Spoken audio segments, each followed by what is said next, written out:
پھر آپ اس کی مسٹیکس کو درست کرنے کے لیے اس کی رہنمائی کریں، اور جو کام وہ کر کے آئے اس کے اوپر اس کی حوصلہ افزائی کریں، اور یقیناً وہ پھر ذمہ داریوں کو نبھانے والا اچھا شہری بن جائے گا۔ اکثر بچے ہیں، اکثر والدین ہیں جو بچوں کو ذمہ داریاں نہیں ڈالتے، ان سے کام نہیں لیتے، اور بعد میں پھر انہیں جو ہے وہ پریشانی کا سامنا بھی کرنا پڑتا ہے۔ بعض اوقات بچے کو جو ہے وہ پانی نہیں پکڑانا آتا، گھر میں کوئی مہمان آتا ہے، اس کو کھانا نہیں پیش کرنا آتا، اس کو میزبانی نہیں کرنی آتی، اس کو سودا لینے کے لیے بازار بھیج دیں تو وہ سوچ میں پڑ جاتا ہے کہ کون سی چیز لینی، کون سی نہیں لینی، وہ بار بار فون کرے گا، دوبارہ گھر آئے گا، پوچھے گا بار بار۔ اس طرح کے مسائل کا پھر سامنا کرنا پڑتا ہے جب آپ اپنے بچے کے اوپر ذمہ داری ڈال کر اس کو جو ہے وہ اس قابل نہیں کرتے کہ وہ ایک ذمہ داری اٹھانے والا جو ہے وہ ایک شہری بن جائے۔ تو آپ نے ذمہ داری ڈال کے اپنے بچوں کی جو ہے وہ حوصلہ افزائی کرنی ہے۔ یہ بھی ایک جو ہے وہ تعلیم و تربیت کا خاص پہلو سمجھا جاتا ہے۔ بچے کو آپ جو ہے وہ اس میں جو ہے وہ حوصلہ افزائی بھی کر سکتے ہیں۔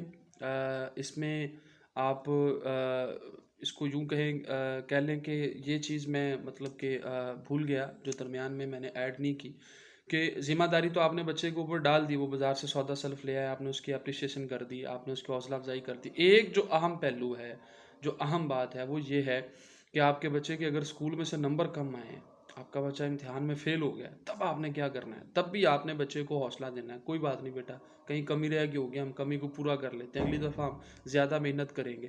زیادہ محنت کرنے سے ہم اپنی جو ہے وہ پوزیشن حاصل کر سکتے ہیں۔ نمبر تھوڑے بھی آ گئے ہیں تو کوئی مسئلہ نہیں، مجھے اتنے نمبر بھی بڑے، ہاں ایک چیز آپ ضرور کریں کہ اگر بچے کے نمبر بھی کم آئے نا تو آپ نے اس کو ٹریٹ دینی ہے، اس کو گفٹ دینا ہے۔ لو بیٹا آج تمہارا رزلٹ آیا، آج ہم آپ کو جو ہے وہ پیزا کھلائیں گے، آج آپ کو ہم جو ہے وہ کوئی اچھی ٹریٹ، کوئی برگر، کوئی بھی سویٹس آپ لا کے دے دیں، بیٹا یہ آج تمہاری جو ہے وہ اچھی کارکردگی ہے، اس لیے میں آج آپ کو کھانا کھلا رہا ہوں، آپ کو کوئی برگر کھلا۔ تو اس سے آپ کے بچے کا حوصلہ بڑھے گا کہ یار میرے نمبر تھوڑے ہیں پھر بھی میرے والدین مجھے ٹریٹ دے رہے ہیں، تو اس سے آپ کے بچے میں اعتماد ڈیولپ ہو جائے گا۔ اکثر بچے ایسے ہوتے ہیں، اکثر والدین بھی ایسے، اور تم نکمے ہو جی، تم کسی کام کے نہیں جی، دیکھو جی فلانے کے بچے نے جو ہے وہ اتنے نمبر لے لیے، فلانے کا بیٹا اتنے نمبر لے گیا، تم نے نمبر ہی نہیں لیا، تم فیل ہو گئے ہو، تم نمبر کم لے کے آ گئے ہو۔ اس سے یقین مانے آپ اپنے بچے کو حوصلہ نہیں دے رہے ہیں، اس کو آپ اصل میں ہم یہ سمجھتے ہیں کہ ہم اس کو سمجھا رہے ہیں، اس کو ایڈوائز کر، آپ ایڈوائز نہیں کر رہے، آپ اس کو سمجھا نہیں رہے، بلکہ اس کی جو ورکنگ ہے، اس کے جو اندر جو اس کی ونڈوز ہیں جس میں سے اس نے وہ سارا علم اپنے اندر ڈیلنا تھا، وہ ونڈو آپ بند کر رہے ہیں یہ سنا کر کہ جی فلانا بچہ فلانا بچہ۔ آپ کے بچے کی مینٹیلٹی اور ہے، دوسرے کے بچے کی مینٹیلٹی اور ہے، یہ اللہ کی دی ہوئی نعمت ہے، اس میں آپ کا کوئی اعتراض نہیں ہے کہ اس کا بچہ زیادہ انٹیلیجنٹ ہے، میرا بچہ کم انٹیلیجنٹ ہے۔ اس فرق میں نہ پڑے، اس فرق میں پڑنے سے ہماری تقریباً میں جو اپنے اندازے سے کہتا ہوں کہ اگر ہم کسی اسکول کا بھی وزٹ کریں یا کسی بھی ادارے میں جائیں تو 90% پیرنٹس کے اندر یہ کمپٹیشن پایا جاتا ہے، فلانے کے بچے کے نمبر کم آئے، میرے بچے کے زیادہ، اس کے بچے کے نمبر زیادہ آ گئے، میرے بچے کے نمبر کم آ گئے، میرے بچے کی ٹیچر نہیں ٹھیک، میرے بچے کا اسکول نہیں ٹھیک، میرے بچے کی ٹیوشن والی نہیں ٹھیک۔ آپ اپنے الزامات کے جو تیر ہیں آپ نشتر کرتے ہیں دوسروں کے اوپر، اور والدین کبھی بھی نہیں یہ سوچتے کہ ہم کتنا بڑا نقصان کریں۔ آپ اصل میں اپنے بچے کے نقصان کے ذمہ دار ہیں، اسکول، ٹیچر یا اکیڈمی والے نہیں۔ کچھ حد تک میں آپ کے ساتھ یا والدین کے ساتھ ایگری کروں گا کہ اس میں اکیڈمیز یا اسکولز یا دیگر جو عوامل ہیں وہ اس کا جو ہے وہ ان کا بھی یہ ذمہ داری ہے، انہوں نے بھی نقصان جو ہے وہ کیا ہے، لیکن زیادہ والدین خود اپنے بچے کا نقصان کر رہے ہیں۔ تو آپ نے بچے کو جو ہے وہ حوصلہ دینا ہے، اپریشیٹ کرنا ہے۔ نمبر کم بھی آئیں تو کوئی مسئلہ نہیں، آپ نے ان کو دوبارہ محنت کرنے کا جو ہے وہ ترغیب دینی ہے، ان کو سمجھانا ہے، ان کو ایڈوائز کرنی ہے، ان کو حوصلہ دینا ہے۔ آخری بات، مذہبی افکار کی روشنی میں اپنے بچے کی پرورش کریں، اپنے بچے کی تعلیم و تربیت کا جو ہے وہ اہتمام کریں۔ اس میں دو طرح کے ماحول میں آپ سے شیئر کروں گا، بات مکمل ہو جائے گی، ہمارا آخری پہلو ہے، اور مجھے امید ہے کہ پچھلی جتنی بھی میری باتیں آپ ان کو سننے کے بعد کچھ حد تک جو ہے وہ مطمئن ہیں کہ اب آپ فیصلہ کرنے لگیں کہ آپ نے بچے کی تربیت کیسے کرنی ہے۔ آخری پہلو، جو اسلامک جو ہمارے کانسیپٹس ہیں، ہمارے مذہبی جو افکار ہیں، وہ آپ نے اپنے بچے کو کیسے ٹرانسفر کرنے ہیں۔ اس میں سب سے پہلا جو عمل ہے وہ یہ ہے کہ دیکھیں، ایک بچہ گھر میں کھڑا ہوا ہے، اس کو پتہ چلتا ہے کہ اذان ہوئی ہے، اب اس کو یہ نہیں پتا کہ اذان کیا ہے کیا نہیں ہے۔ دادا دادی نے جناب دادی گئی اپنے کمرے میں، دادا نے کیپ ٹوپی لی جناب مسجد کی طرف، اب اسے نہیں پتا یہ کہاں جا رہے ہیں، دادی اپنے کمرے میں چلی گئی، والدہ کو دیکھتا وہ بھی اپنے کمرے میں، وہ یہ عمل دیکھ رہا ہے آپ کا۔ اچھا ایک گھر وہ بھی ہے جہاں پہ اذان سنائی دی، کسی نے اس کو بادر ہی نہیں کیا، کسی نے غور سے اذان بھی نہیں سنی، کوئی ٹی وی دیکھ رہا ہے، کوئی سبزی کاٹ رہا ہے، کوئی جو ہے وہ چھوٹی جو ہے وہ کپڑے دھو رہا ہے، کوئی کچھ کر رہا ہے، کوئی کچن میں مصروف، کوئی کہیں مصروف. تو یہ دو دو گھرانے ہیں.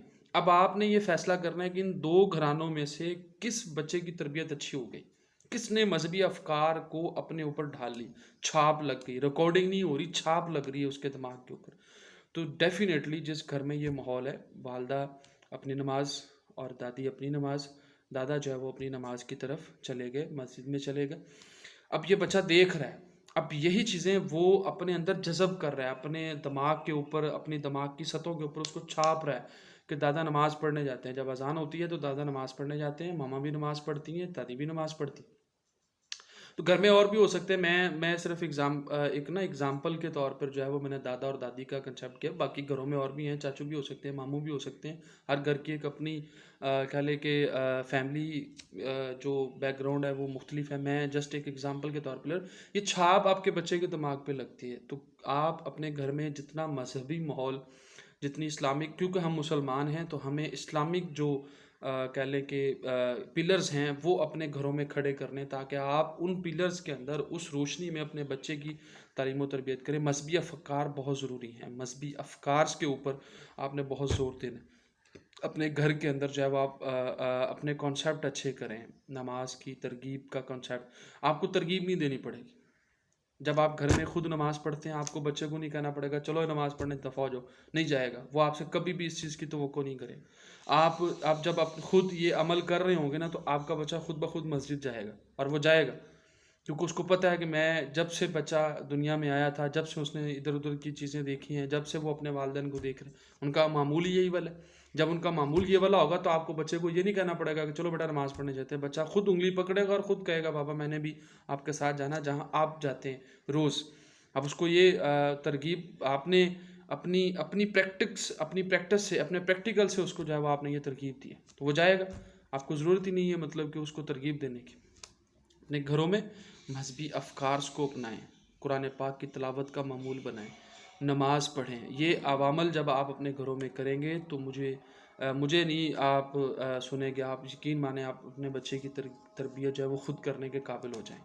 اپنی دعاؤں میں یاد رکھیے گا، اور اگر میری ویڈیو اچھی لگے تو اس کو لائک کرے اور اس کو شیئر ضرور کیجیے گا. اگر اس میں کوئی کمی کوتاہی آپ کو محسوس بھی ہو تو بندہ ہوں، انسان ہوں، غلطی ہو جاتی ہے، الفاظ کے چناؤ میں غلطی ہو سکتی ہے. تو میں معذرت بھی کروں گا اگر میری کوئی بات کسی کو بری بھی لگی ہو، یا اس میں کوئی ایسا آپ کو محسوس ہو کہ یہ بات ٹھیک نہیں تھی، تو آپ مجھے کمنٹس کر کے کریکٹ کر سکتے ہیں. میں کھلے دل سے جب آپ کی بات کو قبول کروں گا. اپنی دعاؤں میں یاد رکھیے گا. السلام علیکم ورحمۃ اللہ وبرکاتہ.